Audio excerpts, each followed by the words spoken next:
वादियों में बसा एक खूबसूरत गांव। लेकिन इस गांव में छिपे थे कुछ ऐसे भयानक रहस्य जिन्होंने उस सदी में निवास करने वाले साहसी लोगों के दिल में भी एक खौफ पैदा कर रखा था।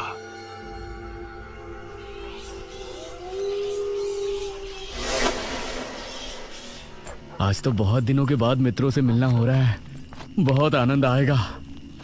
अरे मदन, कहाँ जा रहा है इस समय? पिताजी, मेरे मित्रों से इतने दिनों बाद मिलना हो रहा है। वो सुबह होने पर वापस नगर चले जाएंगे। अरे तुझे पता नहीं क्या, आज शनिवार की रात है। आज के दिन निशिर मोलो गांव में घूमते हैं। पिताजी, चाहे निशिर मोलो आए या नरकासुर, मुझे आज मेरे मित्रों से मिलने से कोई नहीं रोक सकता। ठीक है, लेकिन ध्यान रहे, जैसे ही तुमको उनके कदमों की आहट सुनाई दे और उनका वो मंत्र जिसको वो दोहराते हुए आगे बढ़ते हैं, तो उन्हें बिना देखे किसी ऐसी जगह छिप जाना जहां से ना वो तुमको देख सके ना तुम उनको। और जब तक उनकी आवाज आना बंद ना हो जाए, उनके सामने नहीं आना।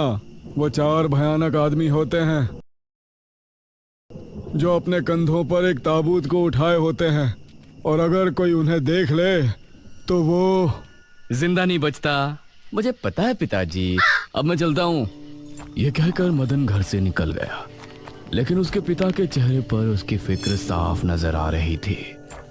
निशिर मोलो आ जाएंगे और साथ ले जाएंगे। ऐसा लगता है कि हमारे गांव के लोग अभी भी दूसरी सदी में जी रहे हैं। वो तेज तेज कदमों के साथ आगे बढ़ रहा था। कुछ देर बाद उसे जंगल की तरफ एक पगडंडी वाला रास्ता नजर आया। यहां से जाऊंगा तो जल्दी पहुंच जाऊंगा, यहीं से आगे बढ़ता हूं। बिना ज्यादा सोचे वो जंगल के अंदर बने उस पगडंडी वाले रास्ते पर आगे बढ़ गया।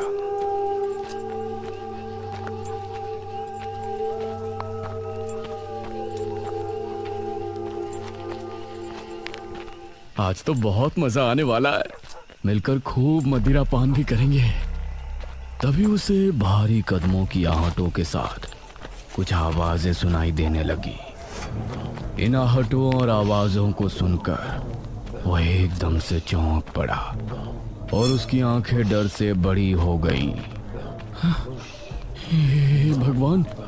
वो जल्दी से झाड़ियों की तरफ भागा और उनमें छिपकर बैठ गया। वो झाड़ियों की ऊंट में बैठा लंबी लंबी सांस ले रहा था। वो आवाजें अब और ज्यादा साफ होने लगी थी। उसे यकीन था कि अब वो लोग उसके करीब ही आ रहे हैं। उसने धीरे धीरे छिपकर अपनी एक आंख से उनको देखा और वो हैरान रह गया।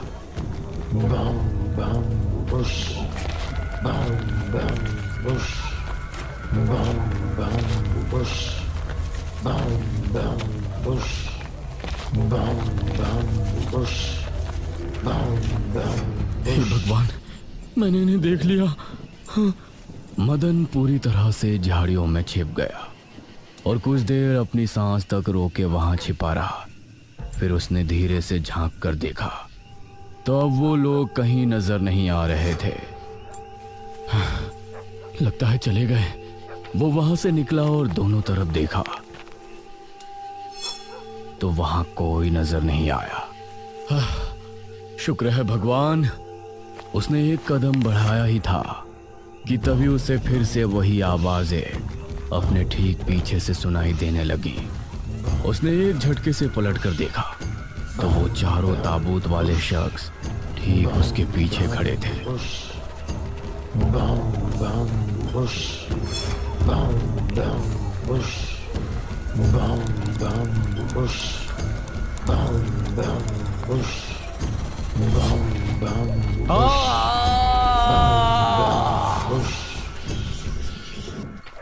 इस तरफ जब देर रात भी मदन वापस नहीं लौटा तो उसके पिता को उसकी चिंता होने लगी। उसने गांव के एक आदमी विपुल को साथ लिया और जंगल की तरफ रवाना हुआ।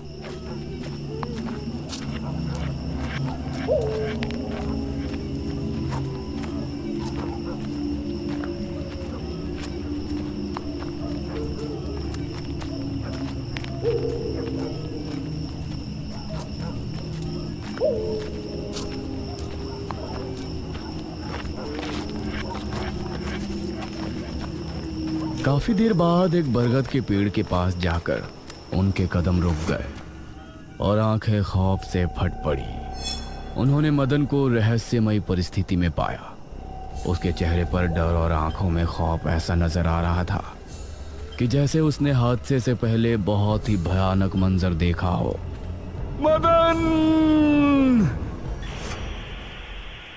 400 साल बाद अंधेरा जंगल, सुनसान रास्ता, चारों तरफ सिर्फ पेड़ पौधे और कोहरा। मेघना उनके बीच अकेली खड़ी थी। कोई है क्या? यहाँ कोई है? उसने कुछ कदम आगे बढ़ाए। उसके सवाल का कोई जवाब तो उसे नहीं मिला, लेकिन कुछ टपकने की टप टप की आवाज अब उसे बराबर आ रही थी। मैं यहाँ क्या कर रही हूँ? कौन लाया है मुझे यहाँ पर? वो खुद को वहां पाकर बहुत परेशान थी। तभी उसने देखा कि कोई चीज उड़ती हुई उसी की तरफ आ रही है। वो उसे हैरानी से देखने लगी। पास आने पर पता चला कि वो कोई विशालकाय भयानक पक्षी था। बचाओ! मेघना उससे बुरी तरह से डरकर भागने लगी और वो उसका पीछा कर रहा था।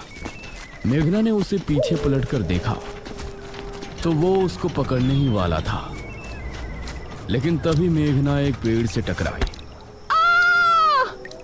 उसने देखा कि उस पेड़ से हरे रंग का पानी टपक कर नीचे गिर रहा था। मेघना उस हरे पानी को गौर से देख रही थी। तभी अरे ओ मेघना, उठ जा यार, कब तक सोएगी? मेघना आंखें मलते हुए नींद से जागी। उसने देखा कि सुबह के 9 बज चुके थे। ओह शिट, हम तो लेट हो गए। तूने मुझे उठाया क्यों नहीं? मेघना अपनी एक पार्टनर इशिता के साथ दिल्ली में रह रही थी, जहां वो एक लैब में काम किया करती थी। दोनों ने साथ नाश्ता किया और फिर तैयार होकर अपनी लैब के लिए निकल गई।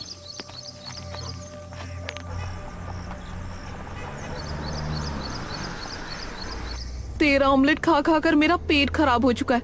रोजाना कच्चा ही बनाकर दे देती है। शुक्र मना कि कच्चा भी खाने को मिल तो रहा है। तेरे भरोसे रहेंगे तो वो भी नहीं मिलने वाला। सोकर ही 9 बजे उठती है।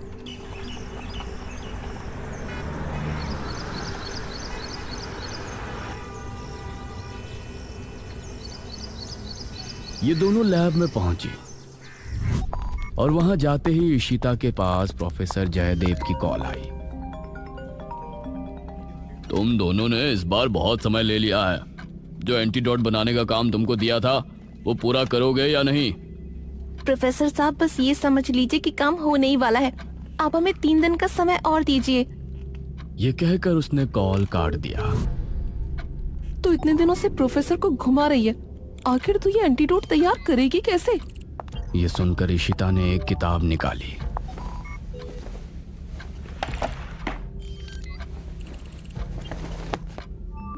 यार देख ये किताब, इसमें बहुत से ऐसे लिक्विड के बारे में लिखा है जिनकी कहानी पुरानी दंत कथाओं और लोक कथाओं से जुड़ी है। तो तू कहना क्या चाहती है? मुझे इस किताब में बहुत ही अनोखे लिक्विड के बारे में पता चला है, जिसे मृत्युंजय अमृत कहते हैं। हम उस लिक्विड का टेस्ट करेंगे और अगर वो हमारे काम का निकला तो उसे यूज भी कर सकते हैं। मृत्युंजय अमृत? देख, मैं तेरे साथ कहीं नहीं जाने वाली हूँ। ये सब बातें बकवास होती हैं। अरे देख तो सही, इस पेड़ से हर पूर्णमासी की रात ये हरा लिक्विड टपकता है। तभी मेघना ने देखा कि उस पन्ने पर किसी मृत्युंजय अमृत के बारे में लिखा था और उसमें ठीक वही पेड़ दिखाया गया था जो मेघना रोजाना अपने सपने में देखा करती थी। मतलब उस हरे पानी की बात ही इस किताब में लिखी थी। हे भगवान, क्यों हिला डाला ना? है ना इंटरेस्टिंग? मेघना ने कुछ सोचा और फिर जवाब दिया, हाँ, तो हम दोनों कल ही बीरमपुर गांव के लिए निकलते हैं।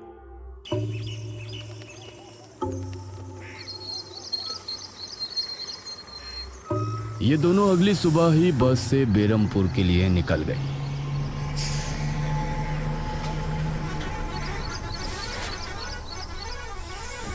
वैसे एक बात बता, तू मेरे साथ वहां जाने के लिए एक ही बार में कैसे राजी हो गई? मेघना ने सच को छिपाते हुए कहा, ऐसी अनोखी चीज देखने के बाद भला कौन नहीं होगा जो इसको देखना नहीं चाहेगा? ओहो, ये हुई ना बात। मैंने तुझे पार्टनर बनाकर कोई गलती नहीं की।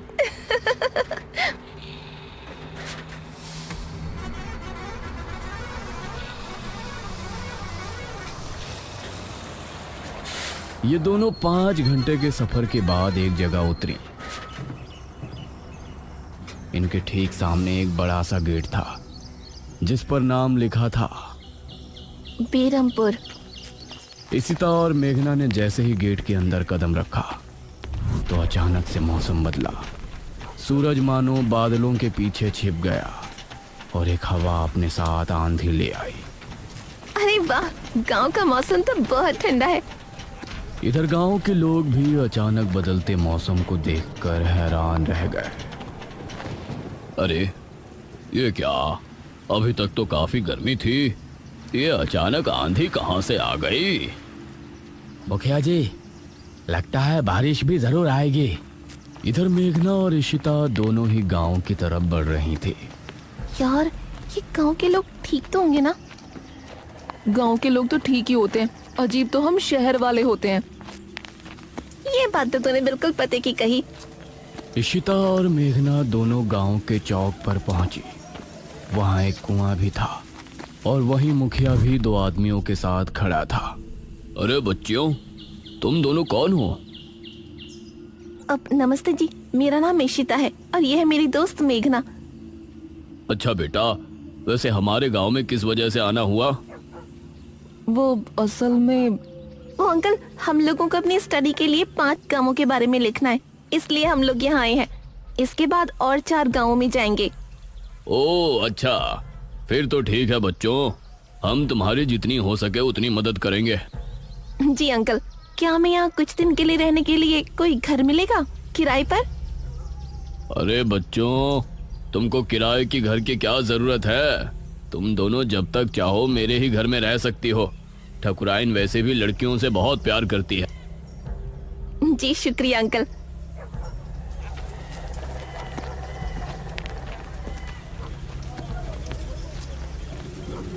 मुखिया इशिता और मेघना को अपने घर ले आया।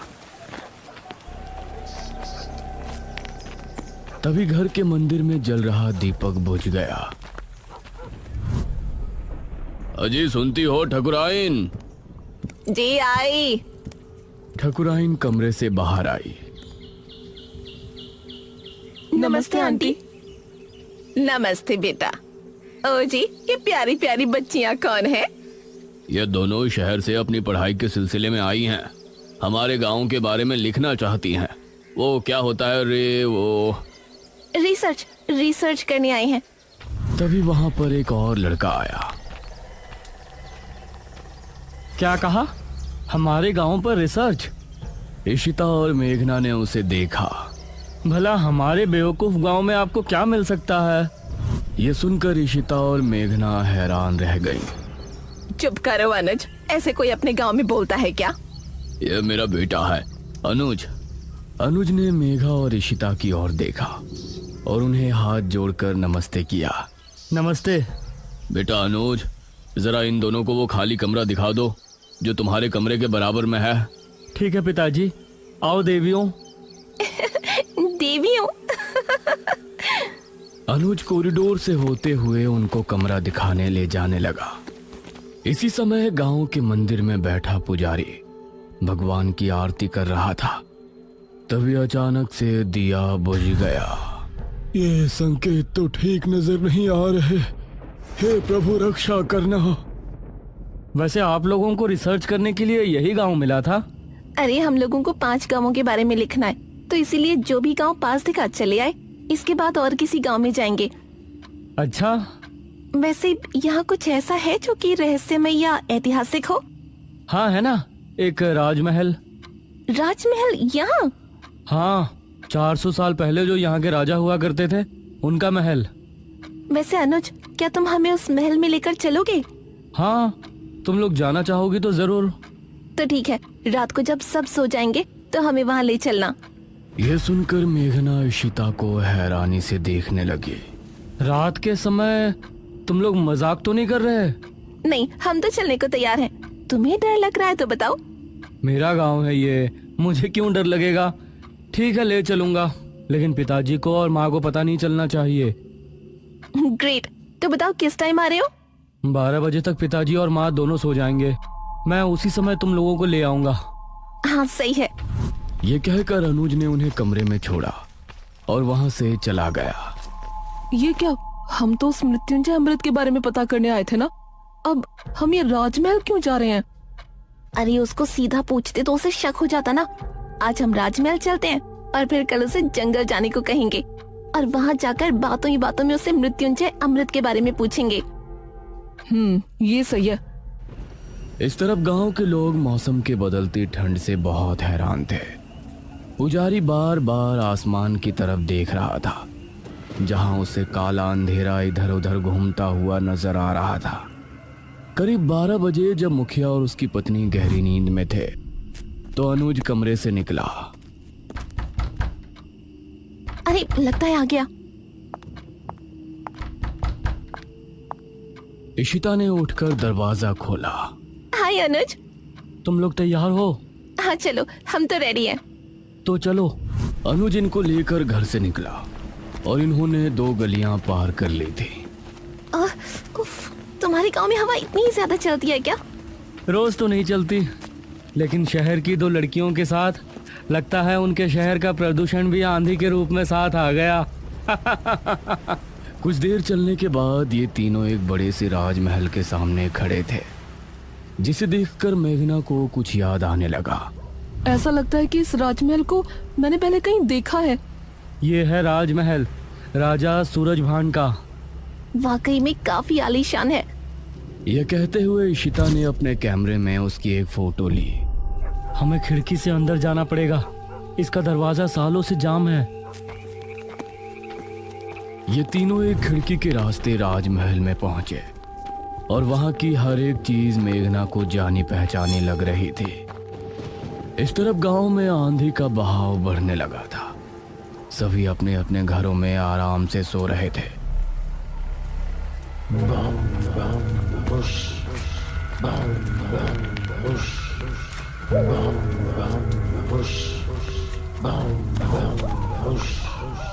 अरे ये आवाज तो निशिरमोलो। गांव के सभी लोगों के दिलों में खौफ उतर आया। उसी समय मुखिया के कमरे में गांव का पुजारी हड़बड़ाता हुआ पहुंचा। मुखिया जी उठिए। मुखिया चौंकता हुआ नींद से जागा। क्या हुआ पुजारी जी, इतनी रात में आप?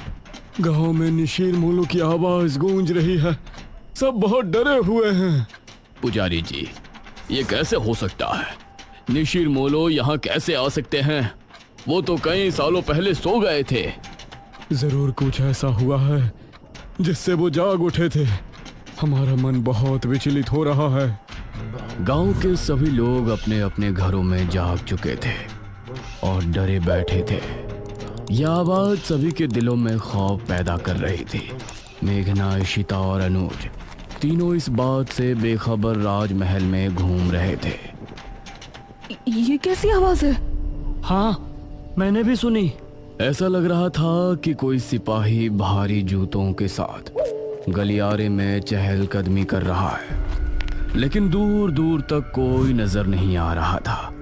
उसी समय गांव के 2 आदमी संपत और कप्ता जंगल की सरहद पर बैठे हुए जुआ खेल रहे थे। अरे संपत यार, चल घर चलते हैं, अब बहुत समय हो गया। ओहो, अब तू हार रहा है तो घर चलते हैं। अरे चुपचाप पूरी बाजी खेल, इससे पहले तो मैं तुझे जाने नहीं दूंगा। हाँ। यह सुनकर कप्ता फिर से उसके साथ पत्ते बांटने लगा। उन दोनों को यह आवाज सुनाई दी। तेज आंधी की हवाओं में उन दोनों ने देखा कि सामने से 4 आदमी अपने कंधों पर एक ताबूत उठाए मंत्र पढ़ते हुए चले आ रहे हैं। संपत और कप्ता इससे पहले कुछ करते, वो चारों आकर उनके सामने रुक गए। इधर इशिता, मेघना और अनुज को एक दरवाजा खुलने की तेज आवाज सुनाई दी और वो चौंक पड़े। न जाने उस दरवाजे से कौन निकला, जिसको देखकर ये तीनों चौंक पड़े। वहीं संपत और कप्ता के सामने खड़े वो चारों शख्स जो कि निशिर मोलो थे, उनके कंधों पर रखा ताबूत खुल गया और उसके खुलते ही संपत और कप्ता की चीख पूरे गांव के लोगों ने सुनी, जिसे सुनकर सभी गांव के लोग डर गए। ये किसकी चीख थी जी? निशिर मोलो, ये चीख किसी अनहोनी की संकेत थी। निशिर मोलो आखिर कौन है? क्या है मृत्युंजय अमृत? और क्या संबंध है मेघना का इन सब से? इन सभी सवालों के जवाब जानने के लिए हमारे साथ जुड़े रहिए इस कहानी के अगले भाग में भी।